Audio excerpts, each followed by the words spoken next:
This is a reading for Think and Grow Rich, the intro by Napoleon Hill. It's the 1936 edition public domain book. Offers preface. In every chapter of this book, mention has been made of the money-making secret which has made fortunes for more than 500 exceedingly wealthy men whom I have carefully analyzed over a long period of years. The secret was brought to my attention by Andrew Carnegie more than a quarter century ago. The canny, lovable old Scotsman carefully tossed it into my mind when I was but a boy. Then he sat back in his chair with a merry twinkle in his eye and watched carefully to see if I had brains enough to understand the full significance of what he had said to me.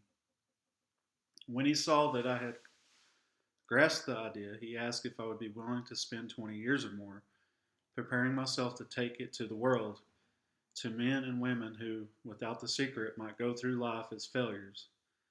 I said I would, and with Mr. Carnegie's corporation, I have kept my promise. This book contains the secret, after having been put to a practical test by thousands of people in almost every walk of life. It was Mr. Carnegie's idea that the magic formula, which gave him a stupendous fortune, ought to be placed within reach of people who do not have time to investigate how men make money. And it was his hope that I might test and demonstrate the soundness of the formula through the experience of men and women in every calling. He believed the formula should be taught in all public schools and colleges, and expressed the opinion that if it were properly taught, it would so revolutionize the entire educational system that the time spent in school could be reduced to less than half. His experience with Mr. Charles M. Schwab and other young men of Mr. Schwab's type convinced Mr. Carnegie that much of that which is taught in the schools is of no value whatsoever in connection with the business of earning a living or accumulating riches. He had arrived at this decision because he had taken into his business one young man after another, many of them with but little schooling, and by coaching them in the use of this formula, developed in them rare leadership. Moreover, his coaching made fortunes for every one of them who followed his instructions. In the chapter on faith, you will read the astounding story of the organization of the giant United States Steel Corporation, as it was conceived and carried out by one of the young men through whom Mr. Carnegie proved that his formula will work for all who are ready for it. This single application of the secret by that young man, Charles M. Schwab, made him a huge fortune in both money and opportunity. Roughly speaking, this particular application of the formula was worth $600 million. These facts, and they are facts well known to almost everyone who knew Mr. Carnegie, give you a fair idea of what the reading of this book may bring to you, provided you know what it is that you want.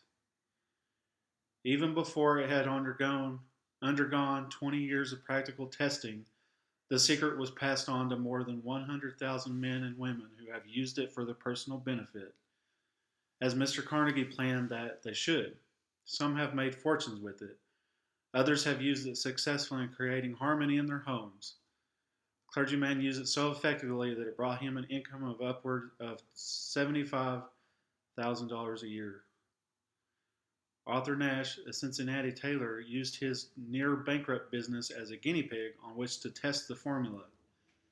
The business came to life and made a fortune for its owners. It is still thriving, although Mr. Nash has gone. The experiment was so unique that newspapers and magazines gave it more than $1 million worth of laudatory publicity. The secret was passed on to Stuart Austin Wire of Dallas, Texas. He was ready for it, so ready that he gave up his profession and studied law. Did he succeed? That story is told too. I gave the secret to Jennings Randolph the day he graduated from college.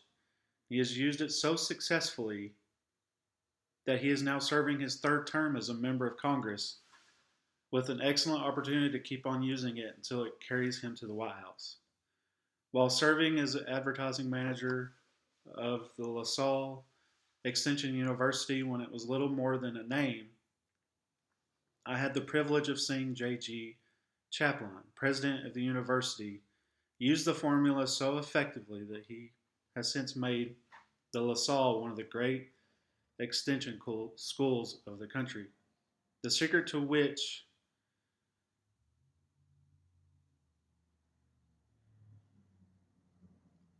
the secret to which I refer has been mentioned no fewer than 100 times throughout this book. It has not been directly named, for it seems to work more successfully when it is merely uncovered and left in sight, where those who are ready and searching for it may pick it up. That is why Mr. Carnegie tossed it to me so quietly without giving me its specific name. If you are ready to put it to use, you will recognize the secret at least once in every chapter. I wish I might feel privileged to tell you how you will know if you're ready, but that would deprive you of much of the benefit you will receive when you make the discovery in your own way. While this book was being written, my own son, who has been finishing the last year of his college work, picked up the manuscript of chapter 2, read it, and discovered the secret for himself. He used the information so effectively that he went directly into a responsible position at a beginning salary greater than the average man ever earns. His story has been briefly described in chapter 2. When you read it, perhaps you will dismiss any feeling you may have had at the beginning of the book, that it promised too much. And two, if you have ever been discouraged, if you ever have had difficulties to surmount which took the very soul out of you, if you have tried and failed, if you were ever handicapped by illness or physical affliction, this story of my son's discovery and the use of the Carnegie formula may prove to be the oasis in the desert of lost hope for which you have been searching. The secret was extensively used by President Woodrow Wilson during the World War. It was passed on to every soldier who fought in the war, carefully wrapped in the training received before going to the front. President Wilson told me it was a strong factor in raising the funds needed for the war. More than 20 years ago, Juan Manuel L. Quezon, then resident commissioner of the Philippine Islands, was inspired by the secret to gain freedom for his people. He has gained freedom for the Philippines and is the first president of the Free State. Peculiar thing about this secret is that those who once acquire it and use it find themselves literally swept on success with but little effort, and they never again submit to failure. If you doubt this, study the names of those who have used it, wherever they have been mentioned. Check their records for yourself and be convinced. There is no such thing as something for nothing. The secret to which I refer cannot be had without a price. Although the price is far less than its value, it cannot be had at any price by those who are not intentionally searching for it. It cannot be given away. It cannot be purchased for money. For that reason, it comes in two parts. One part is already in possession of those who are ready for it. The secret serves equally well all who are ready for it. Education has nothing to do with it. Long before I was born, the secret had found its way into the possession of Thomas A. Edison, and he used it so intelligently that he became the world's leading inventor, although he had but 3 months of schooling. The secret was passed on to a business associate of Mr. Edison. He used it so effectively that although he was then making only $12,000 a year, he accumulated a great fortune and retired from active business while still a young man. You will find his story at the beginning of the first chapter.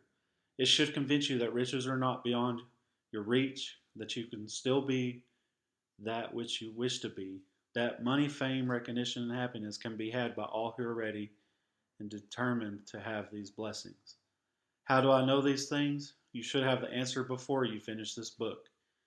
You may find it in the very first chapter or in the last page. While I was performing the 20-year task of research which I had undertaken at Mr. Carnegie's request, I analyzed hundreds of well-known men, many whom admitted that they had accumulated their vast fortunes through the aid of the Carnegie secret. Among these men were, I'm not going to read all these, but you can look. But some notable ones: Henry Ford,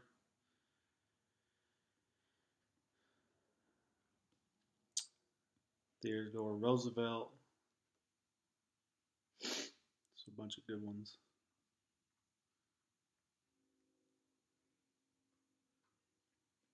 These names represent but a small fraction of the hundreds of well-known Americans whose achievements, financially and otherwise, prove that those who had understood and applied the Carnegie secret reach high stations in life.